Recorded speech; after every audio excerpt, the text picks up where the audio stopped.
ఈరోజు అన్నవరం దేవాలయం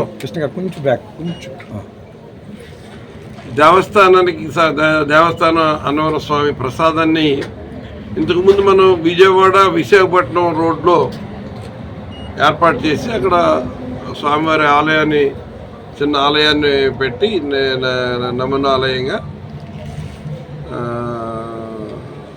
అక్కడ ప్రసాదం కౌంటర్ ఏర్పాటు చేసాం. దానికి అనుగుణంగా అవతల యువతల కొన్ని షాపులు అయ్యి ఒక సెంటర్గా తయారైంది. భక్తులందరికీ కూడా ప్రసాదం ఎప్పటికప్పుడు ఫ్రెష్గా దేవాలయంలో తయారైన ప్రసాదం తీసుకొచ్చి ఈ ప్రయాణం చేస్తున్న ప్రయాణికులకి అక్కడి నుంచే స్వామివారి దర్శనం చేసుకుని ప్రసాదం తీసుకెళ్ళే అలవాటు అందరికీ ఉంది.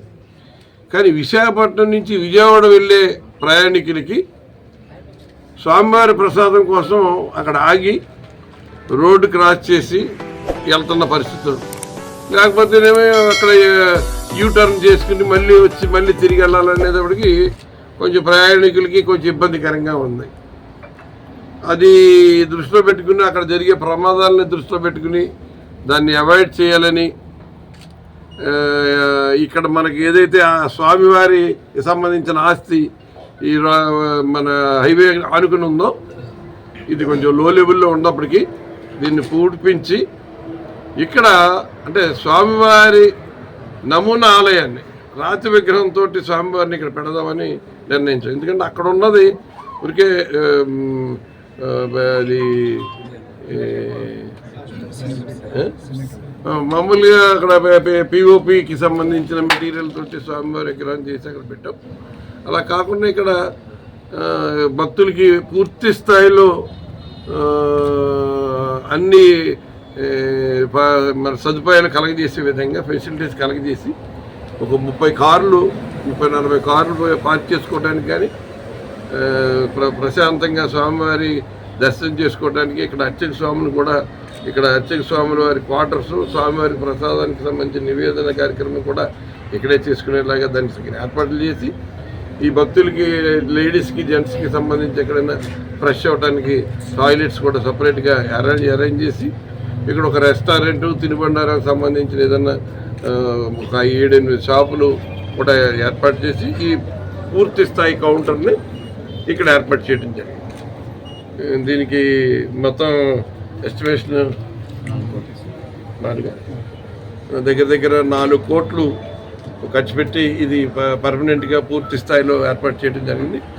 భక్తులకి ఏ రకంగానూ కూడా అంటే భవిష్యత్తులో ఇది ఇంకా రోడ్ వైడనింగ్ అయినా కూడా మనకి ఏమి ఇబ్బంది రాకుండా సర్వీస్ రోడ్లోంచే వచ్చేలాగా సర్వీస్ రోడ్ నుంచి మనం వెళ్ళేలాగా వచ్చేలాగా కూడా దాంట్లో సర్వీస్ తీసుకుని ఇక్కడ పార్క్ చేసుకుని ఇక్కడ కాస్త రిలాక్స్ అయ్యేలాగా ఫ్రెష్ అయ్యేలాగా ఏ రకమైన ఇబ్బంది లేకుండా ఒక మంచి ఫెసిలిటీస్ని ఒక మంచి పిల్లలకి కూడా మంచి రేపు ఇవన్నీ పూర్తయిన తర్వాత పిల్లలకు కూడా ప్లేయింగ్ జోన్ కూడా ఇక్కడ ఏర్పాటు చేయబోతున్నాం. దాని ద్వారా ఏంటంటే ఫ్యామిలీస్ అంతా వచ్చి స్వామివారి కొండ మీదకి వెళ్ళి స్వామివారిని దర్శించుకునే అవకాశం లేకపోయినా స్వామివారిని దర్శించుకునే అవకాశాన్ని ఇక్కడ ఏర్పాటు చేసాం. ఇది ఇంతకుముందు ఎప్పుడు ఈ విశాఖపట్నం నుంచి విజయవాడ వెళ్ళే ప్రయాణికులు లేదు కాబట్టి ఇది చాలా గొప్ప సౌకర్యంగా అందరికీ ఉపయోగపడుతుందని ఈ కార్యక్రమాన్ని ఇవాళ ఏర్పాటు చేయడం జరిగింది, ఇవాళ ప్రారంభించడం జరిగింది. విశాఖపట్నం నుంచి విజయవాడకి రోజుకి ఏర్పాటు చేశారు. అలాగే హైదరాబాద్ విజయవాడ నుంచి విశాఖపట్నం కూడా అదే క్రౌడ్ ఉంటుంది. మరి అక్కడ ఉన్న నమూనాలను ఏమన్నా మళ్ళీ అంటే ఇప్పుడున్న కౌంటర్ని ఇది అయిన తర్వాత అవసరమైతే మనకి అక్కడ సైటు పక్కన ఉన్న వాళ్ళు కొంతమందికి సైట్ కూడా ఇస్తామని ఒప్పుకున్నారు ఆ పక్కన ఉన్న షాపుల వాళ్ళు.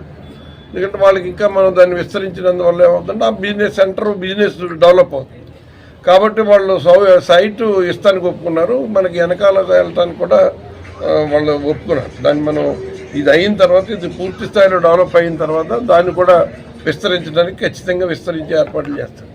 అండ్ ఇప్పుడు నమూనాలయం ఇప్పుడు ఇది మీరు ఇక్కడ పెడతానన్నారు కదండి, నమూనాలయం ప్రారంభోత్సవం అవ్వకుండా ఈ ప్రసాదం కౌంటర్లో ఏంటి సార్?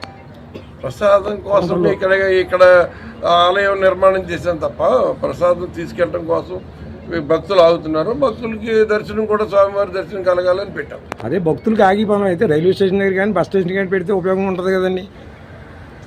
అంటే నువ్వు అడగవలసింది అరే అక్కడ భక్తుల కొడుకు తరపున పౌడర్ అడుగుతామండి పెట్టమని అడిగితే బాగుంటుంది కానీ భక్తుల తరపున అడుగుతున్నాం సార్, భక్తుల యొక్క నేను వాదన భక్తులకి కోసం భక్తుల మీద ఇస్తున్నాం. చెప్తున్నాను. హడావిడి ఇప్పుడు అలా కాదు. నేను భక్తులు ఉన్నాను, ఆయన క్లారిఫికేషన్ ఆయన ఇవ్వనండి, కదా, అది ఎలాగో ఆయన ఇవ్వనండి, చూస్తున్నాం కదా. ఆయన ఇవ్వనండి క్లారిఫికేషన్. ఎంతమంది అక్కడ వినియోగించుకుంటున్నారు. బాబు అది మీ చేతిలో. నీకు ముందు ఒక క్లారిటీ కావాలి. అవును సార్.